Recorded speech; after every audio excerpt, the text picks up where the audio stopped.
के संग खेल रहे थे तो ठाकुर जी ने ऐसे खेल खेल में श्री दामा को धक्का दिया। श्री दामा गिर गया, बहुत जोर से रोया। ठाकुर जी बोले अरे भैया शांत है जा, लग गई। अरे ठीक है अब शांत है जा। लेकिन श्री दामा शांत नहीं हुए। ठाकुर जी बोले तुम कैसे हो? हैं, गोकुल में रह में हम। गोकुल को मतलब है जहां हर घर में 1000 गैया, उसका नाम है गोकुल। इतनी गैयान को दूध घी। ठाकुर जी बोले तुम कैसे हो?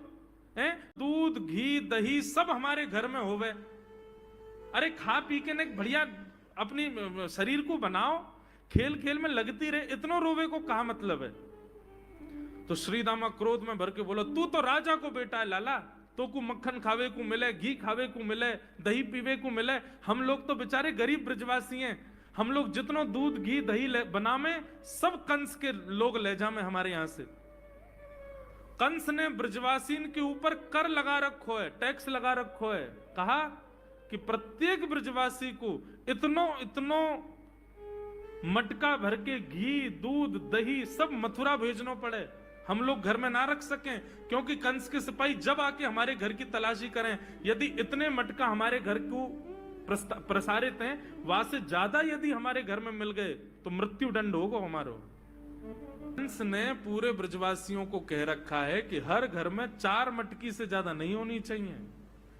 उससे अधिक आने वाला दूध घी दही ये सब मथुरा भेजना है।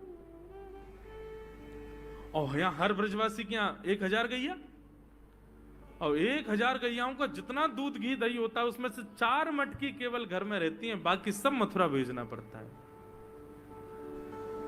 या मारे लाला हम लोगन को खावे पीवे को ना मिले, तू तो राजा को बेटा है, तेरे नंद बाबा तो कुल के राजा हैं, या मारे तू को तो खूब छूट है, हम लोगन को छूट ना है।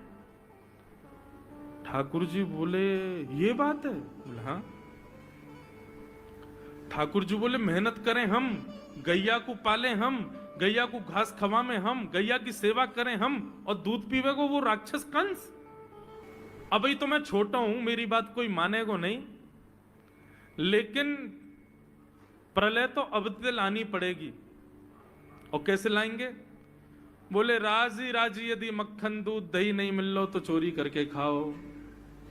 हमारो ही मक्खन है, हमारो ही दूध है, हमारो ही दही है, लेकिन अभी हम बालक हैं, हम ज्यादा कछु बोलेंगे हमारी कोई बात मानेगो ना। लेकिन ये सद वस्तु कुपात्र के हाथ में नहीं जानी चाहिए। राजी राजी नहीं मिलता तो चोरी करके खाओ। जब कर देवे को नंबर आवेगो तो सब पूछेंगे भाई कहां गए हो मक्खन दूध दही? बोले घर में तो है ना। बोले तो कहां गए? बोले चोर चोरी कर ले गए। और यही भाव से हम ब्रजवासी को खावे पीवे को मिला करेगो। मधुमंगल श्रीदाम बोले लाला तू जो कहेगो सो करेंगे, लेकिन चोरी नहीं करेंगे। ठाकुर जी बोले तो ठीक है, कल से तुम लोग अलग खेलो, मैं और दाऊ दादा अलग खेलेंगे, हमारे संग मत खेलना। मधुमंगल सीताम बोले अरे लाला तू ना जाने, मैया यो के लाला जो चाहे करियो, चोरी मत करियो, चोरी करवे तो ब्याह ना होवे।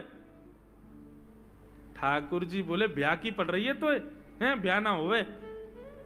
ऐसो पत्र पूछ रहा सो है गयो, पत्रो दुबरो सो तू सीख जैसो है गयो, तो कौन ब्याह करेगा ऐसे?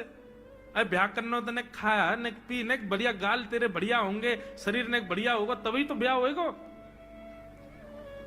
अब भैया हमारी बात सुन लो, जितने अच्छे काम करने सब आज कर लो, कल से चोरी करेंगे, पूरे ब्रजमंडल में आतंक मचाएंगे, हमारो ही दूध घी दही है और हम ही चोरी करके खाएंगे। ठाकुर जी ने चोरी क्यों की? क्योंकि सारा गौरस बेवजह मथुरा भेजा जाता था, और मथुरा से कंस पूरे भारत में वितरित करके खूब धन कमाता था। इस वजह से ब्रजवासी प्रताड़ित होते थे, क्योंकि गैया के लालन पालन में जितना खर्चा होगा सब करो ब्रजवासी। 4 मटके मिलते थे, 4 में से 3 को तो बेच देते थे, 1 में पूरा घर चलता था। यह हालत थी ब्रज की। इसलिए ठाकुर जी ने कहा कि भैया राजी राजी नहीं तो गैर राजी, हम जितने बाकी की मटकी मथुरा भेजे वाली उनको सबन को तोड़ फोड़ करेंगे, उनमें से मक्खन निकाल निकाल के खाएंगे, एक दूसरे को खवाएंगे, और सब यहीं रहेगो, मथुरा नहीं जाएगो कछु भी। इसलिए ठाकुर जी ने चोरी की। सबसे पहले प्रैक्टिस अपने घर में ही कर लें कैसे करनी है चोरी। सो अगले दिन ठाकुर जी सवेरे उठे और देखने लगे यशोदा मैया देख नहीं रही, और ठाकुर जी चुपचाप गए महाराज जहां पर सारे मक्खन दूध दही रखे, वहां पहुंच के गौरस भंडार में। और गौरस भंडार में एक मटकी के ऊपर से ढक्कन हटा करके जैसे ही ठाकुर जी ने हाथ बोर के पानो प्रारंभ किया, सामने एक खंबा था, उसमें मणि लग रही थी। आज पहली बार 3.5 वर्ष की आयु में ठाकुर जी ने अपना प्रतिबिंब देखा।